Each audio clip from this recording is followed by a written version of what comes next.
Hi, friend. We're back for another day in our journey in Romans.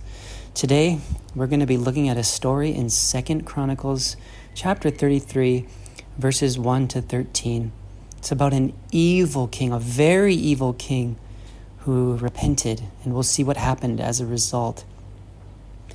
Now, just for a little bit of context, after God brought Israel into the promised land, they built a temple to worship him. And it was the king's duty to lead the people to follow God. So let's get into our story. Manasseh was 12 years old when he began to reign, and he reigned 55 years in Jerusalem.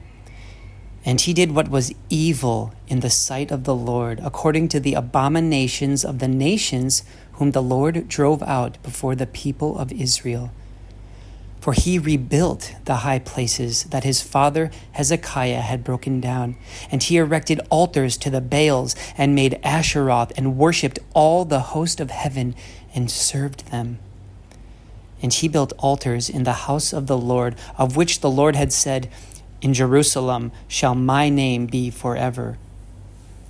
And he built altars for all the host of heaven in the two courts of the house of the Lord. And he burned his sons as an offering in the valley of the son of Hinnom, and used fortune-telling and omens and sorcery, and dealt with mediums and with necromancers. And he did much evil in the sight of the Lord, provoking him to anger.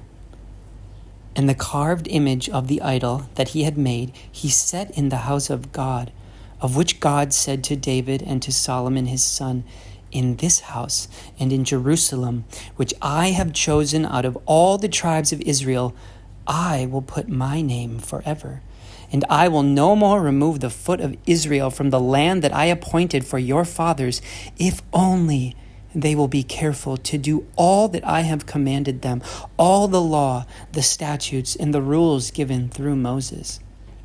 Manasseh led Judah and the inhabitants of Jerusalem astray, to do more evil than the nations whom the Lord destroyed before the people of Israel. The Lord spoke to Manasseh and to his people, but they paid no attention.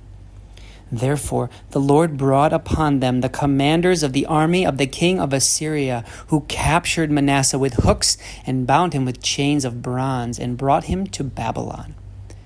And when he was in distress, he entreated the favor of the Lord his God and humbled himself greatly before the God of his fathers.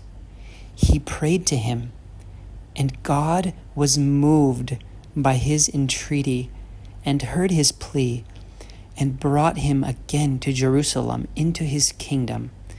Then Manasseh knew that the Lord was God.